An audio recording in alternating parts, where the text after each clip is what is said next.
Hello friends, so let's study about a word embedding, right? So in our previous session, we have studied about a different neural network, LSTM, CNN, deep neural network, GRU gates. Now, this word embedding would be a part of a text analytics. So how my system or how the system would understand the text, because a system understand only the numerical representation, it doesn't understand what the word says, right? So that's how the word embeddings comes into the picture. So let's do a deep dive about the word embedding and try to understand how the word embedding would be created by the framework like PyTorch or TensorFlow. So before that, first of all, we need to understand what is word embedding. So in order to feed out a text data in a neural network, we need to first encode it, meaning that a transfer of a word from word to the number. So first of all, we need to convert all the word into a number and then only feed that number into a neural network, because if you pass directly the words, your neural network would not be able to understand. So one simple way is to do a one hot vector, and each active vector represent a specific word. So let's take an example, like we have the I love eating and sleeping. So here we are having a five word, so therefore we are having a five word vocabulary, right? So in our vocabulary there are five words. So if you represent this in a hot vector, so I would be represented over here, and then remaining vocabulary would be zero. The second word would be at this position, the third would be at this position, and fourth would be at this, right? And this we need to send it to our embedding layer. Correct. So what is embedding layer? So first of all, we need to understand what is word embedding and the embedding layer, right? So to train the embedding layer, first of all, I need to convert my text into a one hot vector, and then my one hot vector would be passed to the input neuron. So suppose the bird, right, over here, and the bird comes into this particular position. So when I'll pass this whole hot vector into the input neurons, we need to define the how much, if the bird would be there, what would be the embedding size of a word. So we have to represent each word with a certain size of a vector. So normally in all the architecture we can define the embedding size of a 300. So in this size the hidden neuron would be 300 of an embedding, right? So if we need to define the hidden size as 3, so the my output layer would be having a 300 neurons, right? So when I'll pass a hot vector, each hot vector would be sending a 300 embedding size or 300 vectors, right? So this vector, vector which is coming out from each neuron, this would represent the weight, and the word represent the word vector. So what would be the size of this embedding size? This embedding output layer would be the vocabulary size into the embedding size. So if we are having a five words, right? So each word would be represented by a 300 vector size. So we are having a five words, so 5 into 300. Uh, Understood? So that would be a size of my word vector, right? So if just taking an example like bird is a third position, or I love birds. So in first hot vector we will be passing it, and this bird would be generating a certain vector size, because we are passing the output neurons is of 300 size. So 300 size of a vector would be created for a first word, and for a second word another 300 size of a vector would be created, and for a third word it would be again the 300 size. So what would be the size of a whole vector? Would be the vocabulary size into the embedding size, right? So now that is a word embedding. That is a embedding layer. What embedding layer does it? Now what is word embedding? So first of all, each word we need to represent it with a unique word, right? So this is a vocabulary. So if I'm having a document which would be having around 500 words, so 500 word would be represented by a unique number. right? So each input is used as an index to access the table for all the possible vector.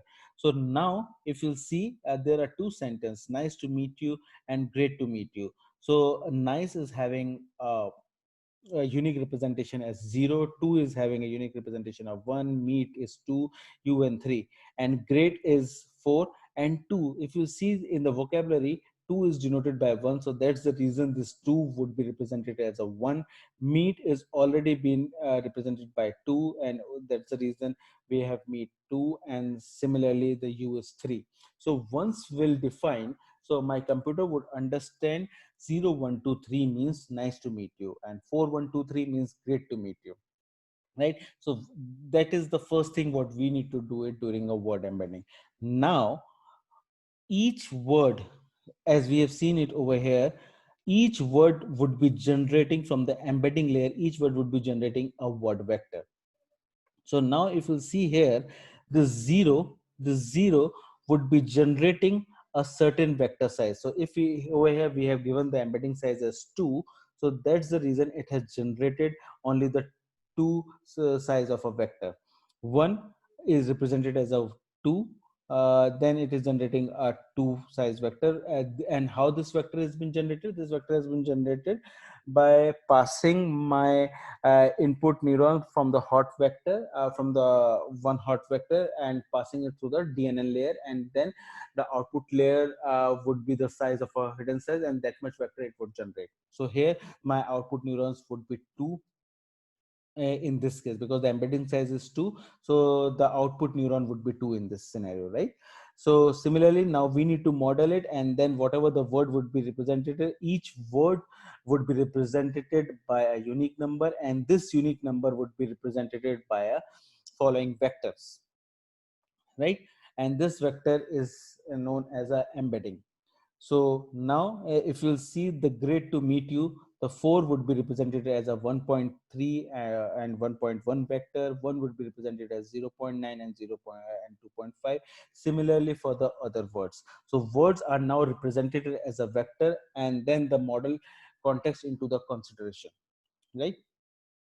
Mm, So now how this word embedding helps us a lot. So now if we are having, so you can ask me the question, right? Why this word vector representation would be required, right? So you can only define the word with a single number, like the unique number, and then pass it along. But in that scenario, 1 and 100, 1 is 2 and 100 is represented by meet. So how do we define that 100 and 1 is equivalent to each other, or one is having a contextual information within 100? So this is just a unique any random number, right, which is a unique value of the vocabulary word. So that's why the weighted representation of a vector would be required. So if there is a two word a and b, a represent this vector 0.2, 0.7, 0.4, 0.9, and b represent the vector of 0.9. And if we'll find out the similarity, so the similarity with a cosine value, so as you know that a cosine similarity is dependent upon the angular approach between the a and b. If the angle between this a and b would be 0, then it is exactly similar, and if it would be perpendicular to each other, then it is completely uh, dissimilar. So the formula of a similarity is a dot p. So the matrix of a would be multiplied with the matrix of b, and then we would be representing a modulus of a and b, right? Correct. Suppose now if a is represented by from the vocabulary as 1 and b is represented by 100, so we cannot find the cosine similarity between these two. So that's the reason this word embedding would be required, right? So this word embedding similarity would help us to categorize the word into a group. So if you say by defining a similarity or by defining the weight of it, you can see the all the blue dot lines, though it has a different meaning altogether. Fan is different from light, light is different from LED, but it comes into the single category. So that's why it is similar to each other, or it comes into a one category. And if you'll see it over here, this light blue line, the kitchen vanity sink, it comes and it is very close to each other, so it comes with a one category. So that's how the word embedding would be used to categorize the word into a category, so that we can easily be able to understand the contextual meaning of the text, right? Hope this session would be helpful to you. In case of any query, you can just comment it out below and I would be happy to answer your query. Thank you guys.